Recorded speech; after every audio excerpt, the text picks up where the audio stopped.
Good morning students, मैं आपकी science teacher आपका स्वागत करती हूँ आज की साइंस क्लास में।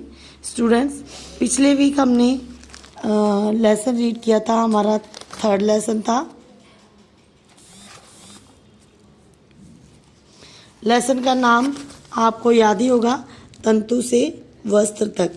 इस लेसन में हमने पढ़ा था कि वस्त्र जो है वो धागों से मिलकर बनते हैं और धागे जो है वो तंतुओं से मिलकर बनते हैं। तो आज हम लास्ट वीक जो लेसन पढ़ा था उसके आगे लेसन शुरू करते हैं।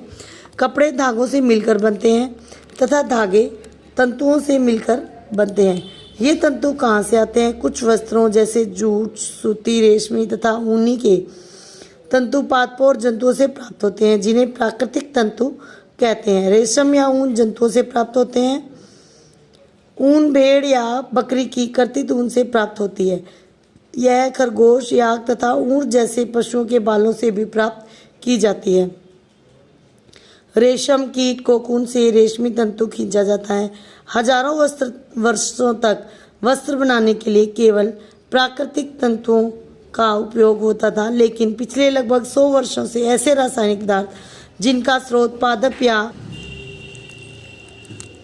जंतु नहीं है से तंतुओं का निर्माण किया जा रहा है। इन्हें संश्लिष्ट तंतु कहते हैं। नायलॉन, पॉलिएस्टर तथा एक्रिलिक संश्लिष्ट तंतुओं के उदाहरण हैं। तो अब हम देखते हैं बेटा, अब हम आगे पढ़ेंगे कुछ पादप तंतु। संश्लिष्ट तंतु यानी कृत्रिम तंतु। कृत्रिम यानी मानव द्वारा बनाए गए धागे। तो ये जो धागे होते हैं बेटा, ये हमें किसी पादप या प्राकृतिक वस्तु से नहीं मिलते। इन्हें विभिन्न प्रकार के रासायनिक पदार्थों को मिलाकर बनाया जाता है। कुछ पादप तंतु, जो पादप तंतु होते हैं बेटा, वो प्राकृतिक तंतु होते हैं। तो हम पढ़ेंगे अब कुछ पादप तंतु। सबसे पहला है, मुख्य जो है वो है रुई। क्या आपने कभी तेल के लैंपों के लिए बत्तियां बनाई हैं? इन बत्तियों को बनाने के लिए आप क्या प्रयोग करते हैं? इस रुई का उपयोग रजाइयों, गद्दों और तकियों में भी किया जाता है। तो स्टूडेंट्स, ये देखिए, ये जो है ये हमारी रुई है। ये हमें कपास के पौधों से प्राप्त होती है। इस रुई को काट कर धागा बनाया जाता है और उस धागे से सूती वस्त्र बुने जाते हैं। ये देखिए, ये आप सबने देखी होगी रुई, दिए वगैरह में बाती के लिए भी हम यूज़ करते हैं। ये रुई एक प्राकृतिक तंतु है। उसके बाद ये देखिए स्टूडेंट्स, ये जो है ये फाइबर है, या इसे हम कृत्रिम रुई भी कह सकते हैं।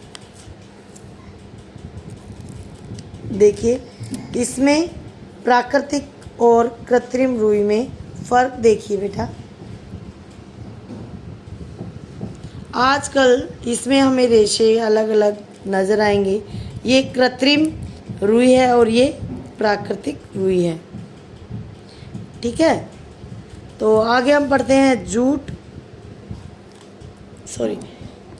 कुछ रुई लेकर खींचकर पृथक कीजिए तथा उसके किनारों को ध्यान से देखिए। आप क्या अनुभव करते हैं? ये वे छोटी छोटी पतली लड़ियाँ जिन्हें आप देख रहे हैं, कपास के तंतुओं से बनी हुई हैं। यह रुई कहाँ से प्राप्त करते हैं? रुई को हम खेतों से प्राप्त करते हैं। सामान्यतः खेतों में कपास के पौधे वहाँ उगाए जाते हैं जहाँ की मृदा काली तथा जलवायु उष्ण होती है। क्या आप बता सकते हैं कि हमारे देश में कपास की खेती किन राज्यों में होती है? कपास पादप के फल लगभग नींबू के आकार के होते हैं। पूर्ण परिपक्व होने पर बीज फूटकर खुल जाते हैं और अब कपास के तंतुओं से ढके हुए बिनोले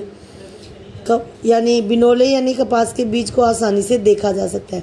क्या आपने कभी ऐसे कपास के खेत को देखा है जो कपास चुने जाने के लिए तैयार हो? ऐसा खेत कपास के परिफूलों से इतना श्वेत हो जाता है जैसे कि उसे हिम चादर ने ढक लिया हो। इन कपास बोलों से हम कपास प्राप्त करते हैं। इन कपास बोलों से कपास को हस्तचयन द्वारा प्राप्त किया जाता है। हस्तचयन यानी बेटा हाथों से उन्हें चुना जाता है। इसके पश्चात कपास से बीजों को कंकतन द्वारा अलग किया जाता है। इस विधि को कपास ओटना कहते हैं। बेटा इसमें रुई और जो रेशा होता है वो और जो कपास का बीज होता है उसे अलग कर लिया जाता है, जिससे हमें ये रुई प्राप्त होती है। पुराने समय में कपास हाथों से ओटी जाती थी, लेकिन आजकल कपास ओटने के लिए मशीनों का उपयोग भी किया जाने लगा है। तो स्टूडेंट्स, इस वीडियो को हम यहीं ओवर करते हैं।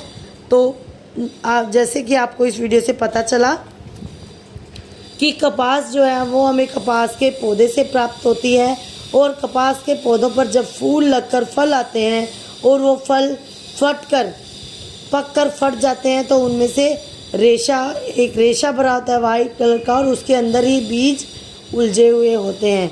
और उन रेशों को ओटकर या उस कपास को ओटकर जो है बीज और रेशा अलग अलग किया जाता है, और बीज विभिन्न कार्यों में यूज किए जाते हैं, और कपास रेशा जो है वो कपड़े बनाने में या धागे बनाने में उपयोग में लाया जाता है। स्टूडेंट्स, ये वीडियो हम यहीं कंप्लीट करते हैं। Stay home, stay safe.